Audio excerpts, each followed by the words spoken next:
Qual é o seu diretor de cinema favorito? Você é um cinéfilo que acompanha cinema, que conhece o nome dos diretores, que já tem vivência assistindo a filmes e pesquisando sobre os filmes e lendo sobre os filmes para diferenciar estilos, para compreender por que você gosta de um diretor, por que você não gosta do outro? Muita gente responderia a minha primeira pergunta dizendo que o diretor favorito, ou qual é o melhor diretor de cinema de todos os tempos, muita gente diria que é o Alfred Hitchcock. E nesse vídeo aqui, eu vou tentar apresentar a carreira do Hitchcock. É claro que é um vídeo bem introdutório de por que o Hitchcock é considerado por muitos o maior, ou no mínimo um dos maiores diretores de cinema de todos os tempos, e eu vou tentar discutir um pouquinho sobre quais são as peculiaridades da carreira do Hitchcock que fazem com que ele seja um diretor tão aclamado.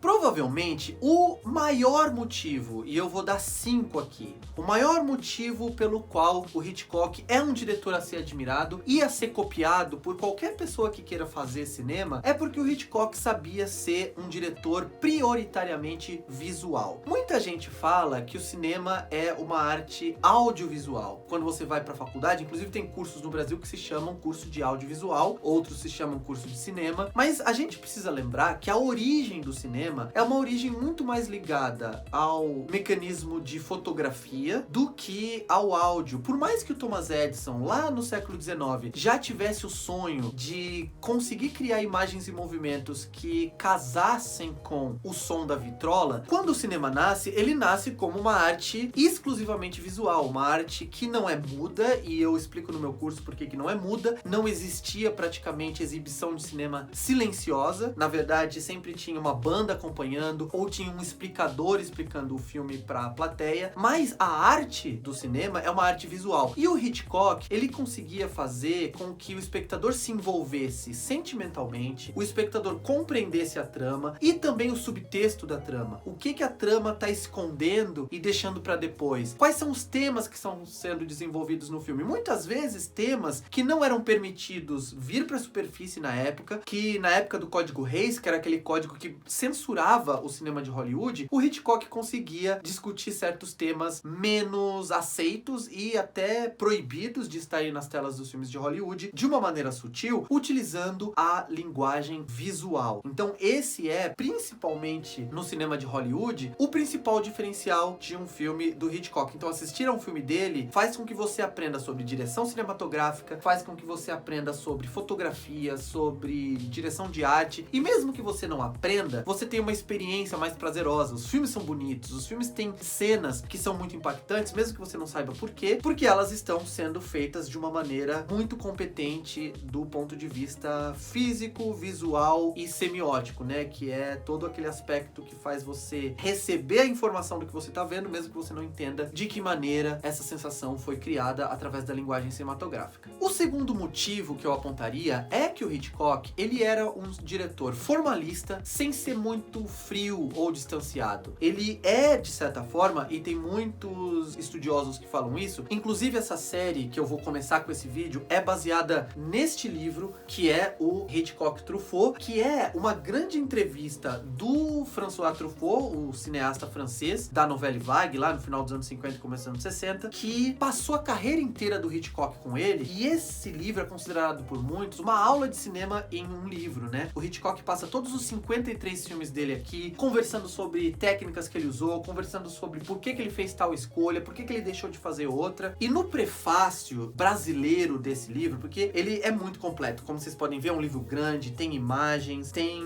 né, olha só, ele é todo ilustrado, ele tem um material gráfico muito cheiroso e muito bonito também. Nos prefácios, tem o prefácio original do Truffaut, da época, tem o prefácio da edição brasileira também, que é escrito pelo Ismael Xavier, e ele diz algo muito interessante, que é que o Hitchcock, assim como o Orson Welles e alguns outros diretores norte-americanos daquela época dos anos 40 e 50, eles marcam a transição ou a intersecção entre o cinema clássico hollywoodiano e o cinema moderno. Por quê? O cinema clássico nada mais é do que o cinema que tinha uma codificação muito estruturada e muito rígida para fazer com que o espectador não percebesse que ele estava assistindo a um filme, para esconder o mecanismo de narração cinematográfica. E quando eu falo de narração ou narrativa cinematográfica, eu não estou falando de narração em off, verbal, mas eu estou falando dos elementos usados, das técnicas, das estratégias usadas pelo diretor e sua equipe, como eu falei, para construir a história, para construir a cena, para construir os diálogos. No cinema hollywoodiano clássico, a prioridade era esconder esse mecanismo de narração e de enunciação e fazer a gente esquecer que a gente está assistindo a um filme para que a gente pudesse se envolver de uma forma mais catártica com a história. Então, um dos conceitos principais que construíram o cinema norte-americano clássico é a questão de uma causalidade, que não é uma causalidade apenas em um momento. Algo aconteceu e gerou uma consequência, que é o que a gente vai ver depois, porque isso, se não houver, não há história que segure. Mas no cinema hollywoodiano clássico, era uma cadeia, era uma corrente em que cada elo precisava estar diretamente conectado com o próximo, porque a impressão que dava não era de vida real, porque na vida não é assim, na vida tem acidente, na vida tem coisas que escapam da nossa previsão, mas no filme de Hollywood isso não podia acontecer. Então uma coisa estava diretamente conectada à outra. Se um personagem era visto bebendo num bar e tinha um fade out e depois um fade in, ou seja, a tela escurecia, depois se iluminava de novo para a próxima cena precisava começar pelo menos com os personagens acordando com ressaca, porque senão a quebra da causalidade fazia com que o espectador ficasse brevemente perdido sobre o que seria a próxima cena ou sobre o tempo das coisas, e isso era tudo o que o cineasta clássico de Hollywood não queria. O Hitchcock, o Orson Welles e outros diretores daquela época, eles começaram a permitir que a sua visão sobre a história, que a sua forma de fazer o filme, daí vem o termo formalista, ganhassem também um papel importante na história. Então, os filmes passaram a ser cada vez mais, e esse é o conceito de cinema moderno, não apenas sobre a história, não apenas sobre esse envolvimento catártico com os conflitos, com as vontades, com os desejos, com o arco do protagonista, numa lógica causal extrema, mas também sobre como a estética do filme informava sobre essa história e também sobre conceitos intelectuais. Então você tinha um corte que não era muito naturalista, mas que te fazia pensar num contraste, por exemplo. Ou você tinha um tipo de luz que não fazia você acreditar que você estava num bar real, porque esse tipo de luz jamais estaria ali, mas que te gerava uma sensação de claustrofobia, de sensualidade, de medo, seja o que for. Então, a forma do filme, a narrativa cinematográfica de direção, de fotografia, de montagem, etc., fazia parte do filme de uma maneira cada vez mais marcante, e o Hitchcock fazia isso sem perder a mão na parte da história do filme. Ele não abandonava a história, o envolvimento emocional, mas ele permitia que a gente experimentasse a história de uma maneira mais intelectual. Vou dar um exemplo muito simples, que é a cena clássica, icônica do assassinato no banheiro em Psicose, que não é spoiler, claro, é uma das cenas mais famosas da história do cinema. E no assassinato, toda a montagem, todos os ângulos de câmera, para onde que a gente olha, que é direcionado pelos ângulos de câmera e pelos cortes, ou quais os elementos fragmentários daquela cena a gente consegue ver em cada momento, essa construção não nos leva a entender melhor a lógica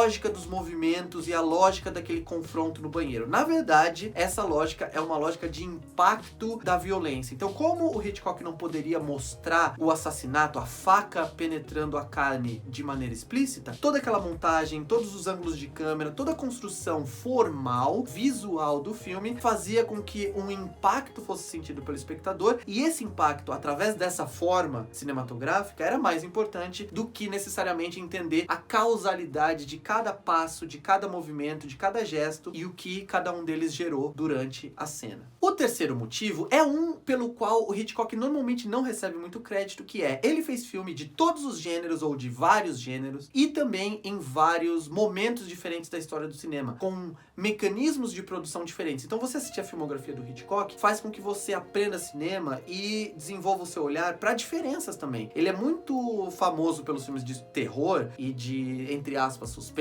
filmes de crime, de mistério, mas na verdade ele fez comédias, ele fez romance, ele fez melodrama, ele trabalhou tanto no cinema mudo quanto no cinema sonoro, ele começou a carreira na Inglaterra, depois migrou para Hollywood. Em Hollywood ele transitou por vários estúdios, por várias épocas da era clássica, da era de ouro de Hollywood, fez filme mudo, fez filme falado, fez filme preto e branco, fez colorido, fez com Technicolor e no final da carreira ainda fez filmes que estavam tentando se alinhar um pouco mais à estética da nova Hollywood da década de 60 e principalmente de 70. Então essa diversidade também é importante e também faz com que assistir a filmografia inteira do Hitchcock transforme essa experiência em aulas, né, em um curso gratuito ou não, né, mais barato de cinema. O quarto motivo, aí sim, é que o Hitchcock dominou como poucos a arte do suspense. E suspense, principalmente, né, nesse livro aqui, por exemplo, o próprio Truffaut e o Ismael Xavier também falam de algo muito interessante, que é, o Hitchcock, ao longo da entrevista, ele fala muito pro Truffaut a respeito da diferença entre suspense e surpresa. O que seria o suspense? O suspense seria quando você sabe alguma coisa que os personagens não sabem. Então, como você tá antecipando algo que vai vir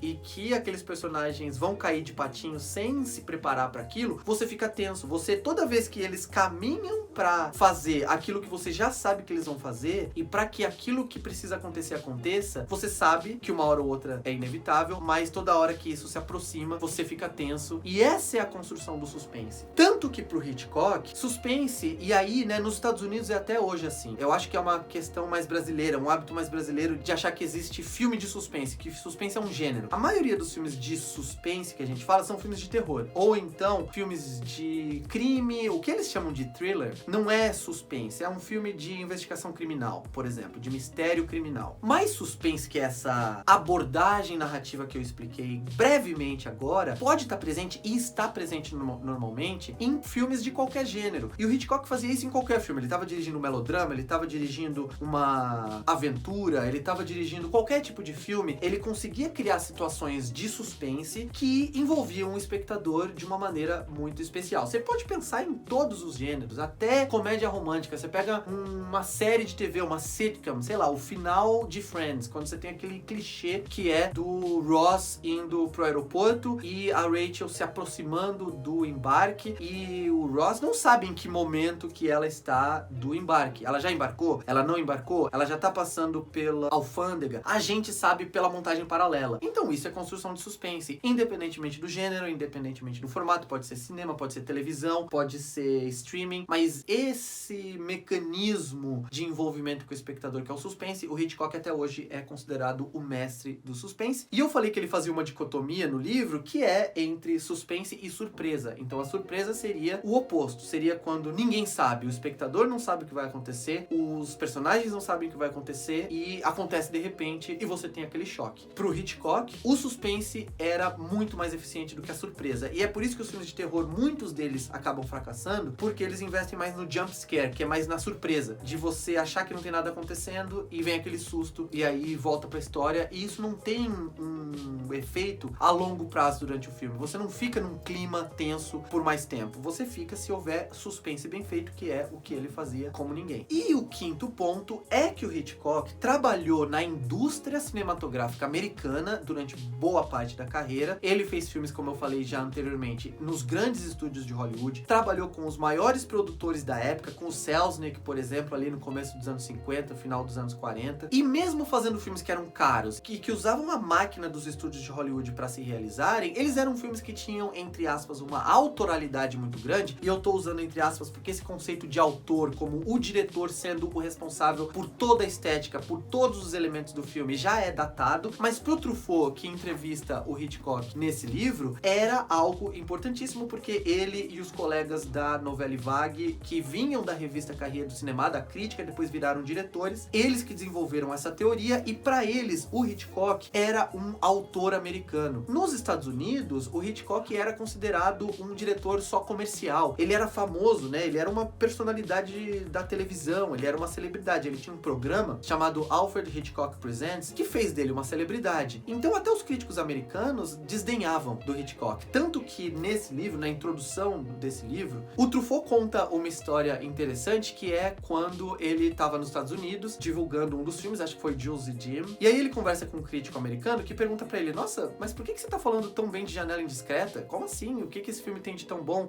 O Hitchcock não sabe o que ele tá falando, ele não conhece esse bairro de Nova York. E aí o Truffaut olhou pra ele e falou assim: mas Janela Indiscreta não é sobre bairro nenhum de Nova York, Janela Indiscreta é sobre o cinema. Então a crítica americana tava tão cega pra questão de, não, ele é um astro, ele é uma celebridade, ele é um diretor comercial dos grandes estúdios, que não via quão artístico, quão expressivo e o quão competente e o quão genial o Hitchcock era na compreensão da máquina narrativa do cinema e como ele usava isso já de uma maneira muito sofisticada. Quem foi entender isso primeiro foram os franceses, então tem o livro lá do Chabrol com o Eric Romer sobre o Hitchcock já, e é claro que o Hitchcock Truffaut, que é esse livro do qual eu tô falando, veio cair como uma luva nos Estados Unidos, e a partir da segunda metade dos anos 60, ali em 67, eu acho que o livro foi publicado em 68, os Estados Unidos começaram também a olhar o Hitchcock de outra maneira. É uma pena que ele já estava na fase final da carreira, ele fez filmes até os anos 70, morreu em 1980, mas os últimos grandes filmes dele, que provavelmente foram Psicose e Os Pássaros, já tinham sido feitos, mas é claro que nas reprises, e depois, né, a gente é de outra geração, que já veio com VHS, DVD, download de filmes, streaming, assistir a toda a filmografia do Hitchcock nunca foi tão fácil quanto é agora. Então, o que eu pretendo fazer? Essas são as 5 razões pelas quais até hoje é legal, se você gosta de cinema, assistir aos filmes do Hitchcock. E eu vou começar com esse vídeo uma série. O Hitchcock fez 53 filmes na carreira, um ano tem 52 semanas, então eu vou tentar em um ano, se eu postar um vídeo por semana dessa série, eu vou tentar passar toda a filmografia dele, filme por filme, analisando os filmes, comentando e fazer uma playlist aqui no canal, e esse vídeo aqui seria o primeiro deles. Então me comentem aqui embaixo algumas coisas. Qual que é o seu filme favorito do Hitchcock? Você já viu quantos filmes da filmografia deles? Vocês têm interesse nessa série?